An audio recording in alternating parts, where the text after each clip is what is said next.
반갑습니다. 오늘도 말씀을 통해 주시는 하나님의 지혜가 가득하게 기대합니다. 2024년 12월 20일 금요일 말씀 묵상이에요. 오늘 묵상할 본문은 시편 109편 1절로부터 15절까지 말씀입니다. 한 줄 묵상과 적용이에요. 하나님께 나의 마음을 솔직하게 고백하고 나의 문제를 기도로 하나님께 맡겨드림이 필요합니다.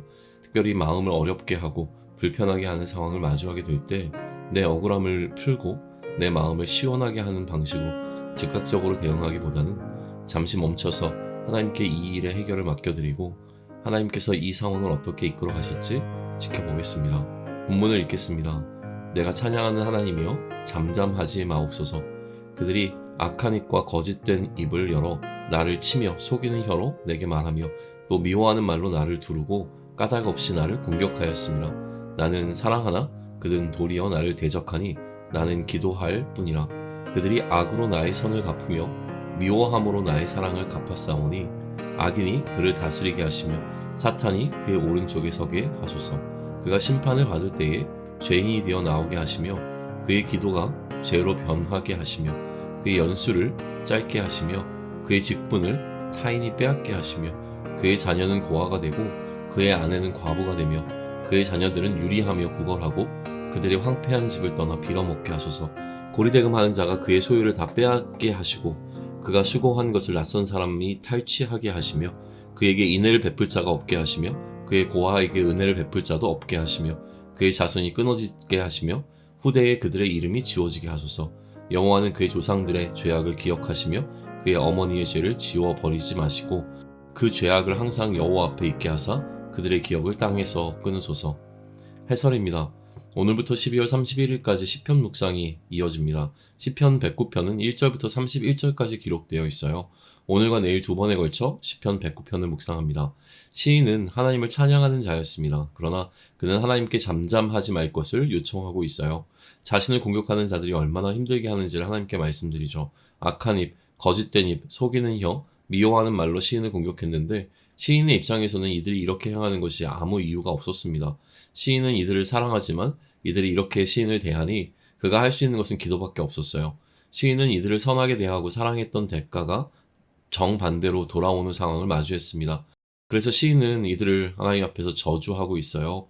악인이 그를 다스리고 사탄이 그의 오른쪽에 서고 심판받을 때 죄인으로 판결받고 그들이 하나님께 드리는 기도는 오히려 이들의 죄가 되고 오래 살지 못하게 하고 직업을 잃게 해주시고 그들의 자녀는 부모를 잃어 고아가 되고 그의 아내는 과부가 되고 자녀들은 떠돌며 구걸해서 빌어먹고 살고 악덕 고리대금 업자에게 소유를 다 빼앗기고 수고해서 얻은 것들을 모르는 자들이 다 빼앗아가고 그에게는 물론 그들의 자녀들에게도 도움을 준 자가 하나도 없고 자손이 끊어지게 하시며 후에 아무도 이들을 기억하지 못하게 하시고 그들의 조상의 죄, 그의 어머니의 죄를 잊지 마셔서 이들이 이 땅에 존재했었다라고 하는 그 신적 자체를 완전히 지워달라고 요청하죠. 시편의 경우에는 시편 전체를 한 호흡으로 묵상해야 하기 때문에 오늘처럼 시편의 전반부만 묵상한 내용으로 말씀을 이해하고 적용하면은 보다 더 신중함이 요구되어져요.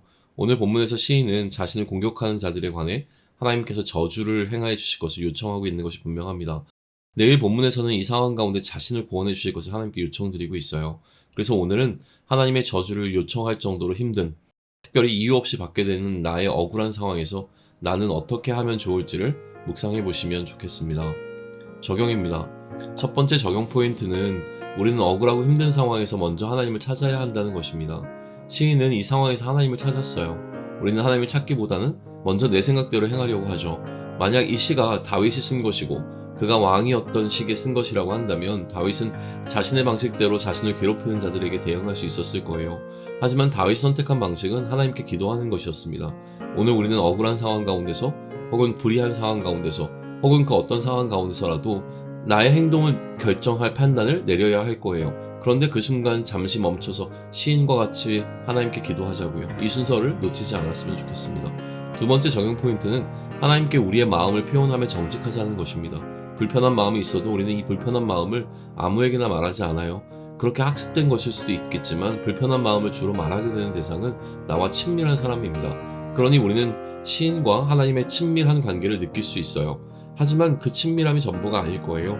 아마도 시인은 자신의 이 마음을 하나님께서 이미 알고 계심을 인정했을 것 같습니다. 하나님 앞에서 우리의 고상함을 내려놓자고요. 내 마음의 가장 깊은 곳에 무엇이 들어있는지 나와 하나님만이 알죠. 심지어 내가 모르는 내 마음도 하나님은 아세요. 오늘 하나님 앞에서 그럴듯한 모습이 아니라 가장 나스러운 모습으로 설 수 있으면 좋겠습니다. 내 마음 아시는 하나님께 나의 속상함을 전부 아뢰자고요. 그것이 시인의 표현과 같이 나를 힘들게 하는 자들이 모두 죽어버렸으면 좋겠다라고 하는 저주라고 할지라도 말이죠. 세 번째 적용 포인트는 그럼에도 불구하고 사랑을 잃지 말자는 것입니다. 시인은 자신을 공격하는 자들로 인해 힘들어하고 있지만 시인이 그들을 악하게 대하지는 않았어요. 오히려 선하게 대하고 사랑했다고 말하죠. 내가 사랑하는 자들로부터 이런 대우를 받는다면 더 견디기 힘들 거예요. 자신이 사랑하지만 자신을 사랑하지 않는 이들을 향한 시인의 태도는 그들을 하나님의 손에 맡겨드리는 것이었습니다. 엄청난 저주를 쏟아붓는 것처럼 보이지만 이 일을, 그 저주를 행할 주도권은 하나님께 있습니다. 원수와 같이 행하는 자들을 저주하지만 그 저주를 사랑이신 하나님의 손에 맡겨드리므로 오히려 그 저주가 자신의 손을 통해서 실현되지 않기를 원한 것이었다라고 한다면 이것은 이들을 향한 마지막 사랑이었을 거예요. 더 이상 사랑할 수 없는 상황이 오겠죠. 그래서 내가 당한 이 불의함을 되갚아줘야겠다는 생각으로 우리가 행동을 결정하게 되어지는 시점이 옵니다. 그때 이 일의 주도권을 하나님께 넘겨드리면 좋겠습니다. 하나님이 나에게 행해진 악에 대한 진노의 여부와 그 정도를 결정하실 수도 있도록 맡겨드려야 해요. 그리고 기다려보자고요. 이것이 기도의 힘이고 우리가 원수를 사랑할 수 있는 방법입니다. 한 줄 묵상과 적용이에요. 하나님께 나의 마음을 솔직히 고백하고 나의 문제를 기도로 하나님께 맡겨드림이 필요합니다.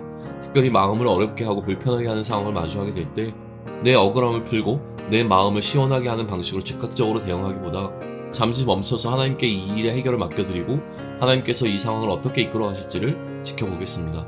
기도드립니다. 오늘 나의 삶에서 내가 사랑하는 사람들로 인해 힘들지 않기를 기도합니다. 가장 친밀한 사람들로부터 받게 되는 상처가 더 아프기 때문입니다. 그러나 그러한 상황을 마주하게 된다면 내 생각을 앞세우기보다 먼저 기도하겠습니다.